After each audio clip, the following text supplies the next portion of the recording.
Supreme court ने media में hate speech पर चिंता जताई, पूछा केंद्र एक मूक गवाह की तरह क्यों खड़ा है। यूपी कोर्ट ने धर्मांतरण विरोधी कानून के तहत व्यक्ति को दोषी ठहराया और महिला ने अपनी टीनेज बेटी का गर्भपात कराने के लिए दिल्ली हाई कोर्ट का दरवाजा खटखटाया। नमस्कार, मैं भद्रा सिन्हा और मैं अपूर्वा मंधानी और हम आपके सामने एक बार फिर कोर्ट अनकोर्ट का ये नया एपिसोड लेकर आए हैं।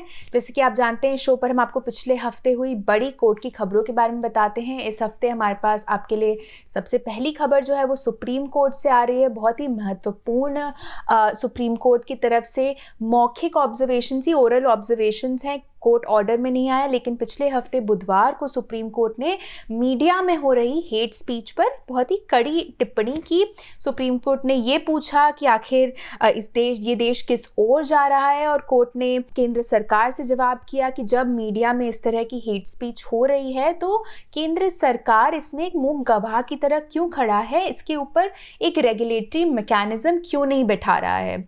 अब आपको बता दूं कि इसमें सुप्रीम कोर्ट के सामने दरअसल 11 पिटिशंस का एक बैच है जो सुप्रीम कोर्ट सुन रहा है। इसमें कई तरह की पिटिशंस अलग अलग समय पे अलग अलग मुद्दों पे फाइल हुई थी, लेकिन चूंकि इसमें एक ही तरह के कुछ सवाल उठाए गए थे, इसलिए कोर्ट ने इन सबको क्लब कर दिया, यानी कि साथ में सुन रहा है। आपको एग्जाम्पल देती हूँ। इसमें सुदर्शन न्यूज़ टीवी द्वारा प्रसारित यूएपीए जिहाद शो के खिलाफ जो याचिकाएं हैं, धर्म संसद की बैठकों में दिए गए भाषणों पर याचिकाएं, और सोशल मीडिया मैसेजेस के रेगुलेशन की मांग करने वाली याचिकाएं हैं, जो कि जिस तरह के मैसेजेस कोविड महामारी को एक तरह से सांप्रदायिक बना रहे थे। और इन याचिकाओं को सुनते समय कोर्ट ने मीडिया में चल रही हेट स्पीच के ऊपर भी सवाल उठाए और न्यूज़ एंकर्स का जिस तरह का रोल होता है उसके महत्व की बात की। जी अपूर्वा, इसमें एक और सवाल उठाया गया था कि हेट स्पीच को रोकने के लिए जो राज्य सरकारें हैं वो क्या कर रही हैं और किस तरह के उन्होंने कदम उठाए हैं।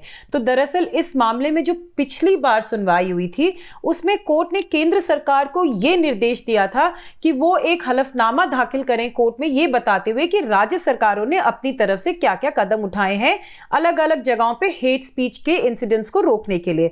अब इसमें केंद्र सरकार की तरफ से कोई एफिडेविट नहीं दाखिल किया गया, तो उसको लेके भी जो बेंच थी जिसको जस्टिस के एम जोसेफ लीड कर रहे थे, उन्होंने थोड़ी नाराजगी जताई। उन्होंने बोला कि भाई केंद्र सरकार एक मूक गवाह बन के क्यों खड़ी हुई है, और इस समय ऐसे समय में खड़ी हुई है जहां पे हेट स्पीच की जो घटनाएं हैं वो बढ़ती ही जा रही हैं, वो कम नहीं हो रही। और इसी मामले में इसी को मद्देनजर रखते हुए कोर्ट ने फिर मीडिया के रोल पे जो है वो टिप्पणी करी और ये कहा कि जो ये घटनाएं बढ़ रही हैं, ये मीडिया में जिस तरह के प्रोग्राम्स दिखाए जाते हैं, जिस तरह के डिबेट्स दिखाए जाते हैं, उसकी वजह से भी हेट स्पीच की घटनाओं में बढ़ोतरी हुई है। अब कोर्ट का ये मानना था कि ना ही तो हेट स्पीच को रोकने के लिए या इसको टैकल करने के लिए हमारे देश में कोई कानून है। इस पे लॉ कमीशन ने 2017 में एक सजेशन दी थी, मगर उस पे केंद्र सरकार ने जो है अभी तक कोई रिस्पॉन्स नहीं दिया है, अभी तक अपना कोई स्टैंड नहीं क्लियर किया है। तो कोर्ट का ये कहना है कि चूंकि अभी इस समय कोई कानून नहीं है, तो इसलिए वो शायद अपनी तरफ से हेट स्पीच को लेके कोई गाइडलाइंस ले डाउन करेंगे और साथ ही साथ मीडिया में इन मुद्दों पे किस तरह से बहस होनी चाहिए उसको लेके भी गाइडलाइंस ले डाउन करेंगे। अब हियरिंग के बाद जो है कोर्ट ने केंद्र सरकार को 2 डायरेक्शंस दिए। एक पहला ये कि जितने भी राज्य सरकारों ने केंद्र सरकार के सामने अपनी इंफॉर्मेशन रखी है, ये बताते हुए कि उन्होंने हेट स्पीच को रोकने के लिए क्या क्या कदम उठाए हैं, उस पे जितने भी राज्य सरकारों ने इंफॉर्मेशन दी है, अभी तक केंद्र सरकार की हिसाब से 14 राज्य सरकारों ने इंफॉर्मेशन दी है। तो कोर्ट का ये कहना है कि इन 14 राज्य सरकारों की इंफॉर्मेशन को कोलेट करके केंद्र सरकार कोर्ट को ये बताए कि राज्य सरकारों ने क्या क्या कदम लिए हैं। और दूसरी बात, इस चीज को भी स्पष्ट करें कि लॉ कमीशन की रिपोर्ट पे केंद्र सरकार का क्या स्टैंड है। देखने वाली बात है कि सुप्रीम कोर्ट इस पूरे मुद्दे को किस तरह से हैंडल करता है। गाइडलाइन सुप्रीम कोर्ट की तरफ से आती हैं कि सरकार की तरफ से आती हैं कि राज्य सरकारों की तरफ से आती है, वो सब अब इसमें देखने वाली बात होगी। अब जो दूसरा हमारे पास आपके लिए केस है वो आ रहा है यूपी से। यूपी में जो पिछले साल दिसंबर में एक कानून लाया गया था धर्मांतरण के खिलाफ, धर्म परिवर्तन के खिलाफ, जिसका नाम था UP prohibition of unlawful conversion of religion act 2021। ये अवैध धर्मांतरणों के खिलाफ कानून था। उसमें पहली बार एक कन्विक्शन आया, यानी कि अमरोहा के एक कोर्ट ने इस कानून के अंदर पहले इंसान को दोषी पाया है। ये पूरा जो मुद्दा है ये पिछले साल अप्रैल में दरअसल ये केस का जो कहानी है वो शुरू होती है। इसमें अफजल नाम के लड़के के खिलाफ एफआईआर दर्ज की गई थी, ये कहते हुए कि एक लड़की के पिता ने एफआईआर दर्ज की थी ये कहते हुए कि उन्होंने उनकी बेटी को, अफजल ने उनकी बेटी को किडनैप किया है। जब कोर्ट ने इसके ऊपर इन्वेस्टिगेशन चालू की, जांच की, तब कोर्ट ने किडनैपिंग का केस लगाया। लेकिन लड़की के पिता और लड़की से बात करने के बाद कोर्ट ने इसमें इस नए कानून को भी लगाया, क्योंकि कोर्ट के हिसाब से और प्रोसिक्यूशन के हिसाब से अफजल ने अपना नाम बदल कर अपना नाम अरमान कोहली बताया था उस लड़की को, और आरोप उन पे ये था कि अपना नाम बदल के उन्होंने जबरन उस लड़की का धर्मांतरण कराने के लिए ये किया था, ताकि वो उसका रेप भी कर सके। और इन्हीं कुछ मामलों पे अब कोर्ट का फैसला आया है। जी अपूर्वा, इस फैसले में कोर्ट ने दरअसल जो लड़की का बयान है, जो 2 बयान लड़की ने दिए थे, पहला पुलिस को और दूसरा कोर्ट के सामने। तो पहला बयान था 161 के अंडर 161 सीआरपीसी में, क्रिमिनल प्रोसीजर कोर्ट में, और दूसरा था 164 क्रिमिनल प्रोसीजर कोर्ट में। तो दोनों ही बयान में लड़की ने एक ही बात बोली जो एफआईआर में उनके पिताजी ने लिखवाई थी कि भाई जो ये लड़का था उसने इसको बहला फुसला के, झूठ बोल के, अपना नाम, गलत नाम बता के, बहला फुसला के वो इसको सुबह सुबह भगा के ले गया था और भगा के दिल्ली लाया था। और दिल्ली ला के जो है फिर उन्होंने उसने लड़के ने लड़की पे जो है बलात्कार किया। तो दोनों जो स्टेटमेंट थे वो लगभग सिमिलर थे। तो चूंकि दोनों स्टेटमेंट में कोई डिफरेंस नहीं था, इसलिए कोर्ट ने ये माना कि जो पिता ने अपने एफआईआर में लिखाया था उसको सपोर्ट करते हुए लड़की ने सेम स्टेटमेंट अपना पुलिस के सामने भी दिया, और बाद में जो कोर्ट यानी कि मैजिस्ट्रेट के सामने वो स्टेटमेंट रिकॉर्ड हुआ उसमें भी उसने वही बात बोली। अब जहां तक लड़के का सवाल था, उसने अपनी तरफ से कुछ डिफेंस विटनेसेस जरूर पेश किए।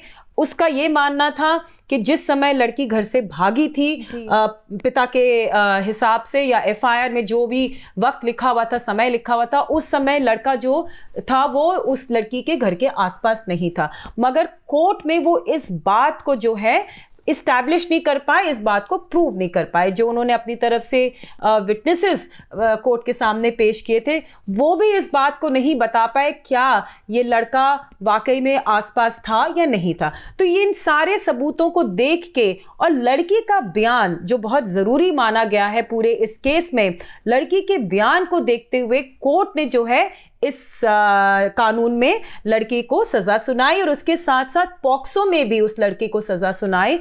पॉक्सो एक ऐसा कानून है जो बच्चों के यौन शोषण को रोकने के लिए बनाया गया है। तो दोनों कानूनों में, दोनों लॉ के तहत जो है इस लड़के को सज़ा सुनाई गई है। जी भद्रा ने अभी पॉक्सो की बात की। जो हमारा तीसरा केस है वो पॉक्सो से ही जुड़ा हुआ है। बहुत ही विचित्र दरअसल केस आया, लेकिन बहुत ही महत्वपूर्ण है। दिल्ली हाई कोर्ट में एक माँ ने ये गुहार लगाई थी कि उनकी जो टीनेज बेटी है, 16 साल की बेटी है, उसको गर्भपात करने की अनुमति दी जाए।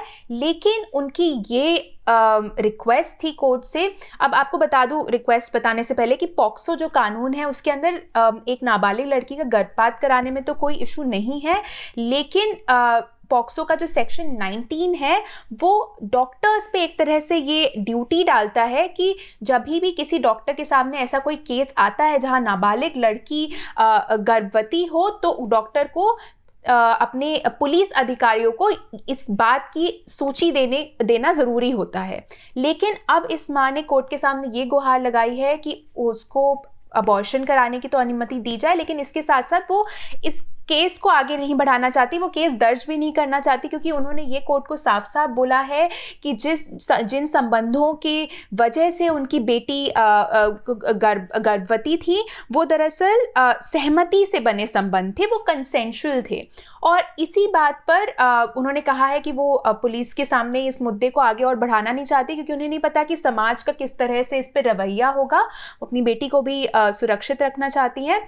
तो जहां अब दिल्ली हाई कोर्ट ने उन्हें ये अनुमति दे दी कि उनकी बेटी की जल्द से जल्द गर्भपात हो सके। ये जो पूरा मुद्दा है कि क्या कोर्ट ये अलाउ कर सकता है कि पुलिस अधिकारियों को इसके बारे में ना बताया जाए, ये पूरा मुद्दा दिल्ली हाई कोर्ट डिटेल में सुनेगा। जी, जहाँ तक इस मामले की बात है अपूर्वा, इस मामले में कोर्ट ने जो है एडिशनल सॉलिसिटर जनरल ऐश्वर्या भट्टी को समन किया था, क्योंकि वो उनकी सहायता चाहते थे इस पूरे मुद्दे को सुनने में और डिसाइड करने में। तो अपनी तरफ से एडिशनल सॉलिसिटर जनरल ने ये कहा कि जहां तक एफआईआर रजिस्ट्रेशन की बात है, यानी कि पुलिस को सूचना देने की बात है, वो कानून में जरूरी है। और चूंकि वो जरूरी है, इसलिए इंफॉर्मेशन तो पुलिस को देनी ही पड़ेगी और एफआईआर भी इसमें रजिस्टर होगी। मगर ऐश्वर्या भट्टी ने साथ ही साथ ये भी कोर्ट को कहा कि चूंकि एक मां ने अपनी बेटी की सुरक्षा की मांग करी है, तो वो इस एफआईआर को सील्ड कवर में रखेंगे। इसको पब्लिकली जो है इसको नहीं पब्लिक रखा नहीं जाएगा और इसकी जो डिटेल्स हैं वो किसी को बताई नहीं जाएंगी।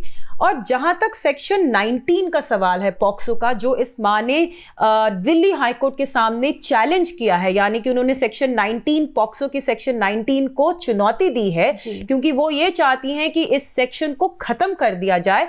जहां तक इस चुनौती का सवाल है, उसमें ऐश्वर्या भट्टी ने जो है थोड़ा सा समय मांगा है ताकि वो कोर्ट को वापस आके बता सके कि क्या इस मामले में कोर्ट जो है दखल अंदाजी कर सकती है या नहीं। अब जहां तक अपूर्वा सेक्शन 19 की बात है, ये दरअसल पहला केस नहीं है सेक्शन 19 पॉक्सो में। ऐसे पहले भी दूसरी हाई कोर्ट्स में और सुप्रीम कोर्ट में भी मामले आ चुके हैं जहां पे नाबालिग लड़कियां जो हैं वो प्रेग्नेंट हो जाती हैं कंसेंशुअल रिलेशनशिप, यानी कि सहमति वाले जो रिलेशनशिप होते हैं उनके कारण, या इस वजह से भी प्रेग्नेंट हो जाती हैं क्योंकि अभी भी हमारे कुछ ट्राइबल कम्युनिटीज़ हैं जहां पे नाबालिग लड़कियों की शादियां कर दी जाती हैं और वो प्रेग्नेंट हो जाती हैं, और जब वो हॉस्पिटल जाती हैं रेगुलर मेडिकल चेकअप के लिए, तो डॉक्टर जो है सेक्शन 19 पॉक्सो के अंडर पुलिस को ज़रूर सूचना देते हैं। तो ऐसे मामलों में दरअसल क्या होता है कि शादी हो चुकी है, सहमति से रिलेशनशिप बनाया गया है, मगर पॉक्सो एक ऐसा कानून है जो थोड़ा सा कठोर कानून है और इसमें लड़की चाहे सहमति से एक रिश्ता बनाए, मगर अगर वो नाबालिग होती है तो केस तो रजिस्टर होता ही होता है। तो इसलिए अक्सर ऐसे केसेस में दरअसल क्या होता है, जो लड़का होता है उसको अरेस्ट कर लिया जाता है, जो हस्बैंड होता है उसको अरेस्ट कर लिया जाता है और उसको जेल भेज दिया जाता है।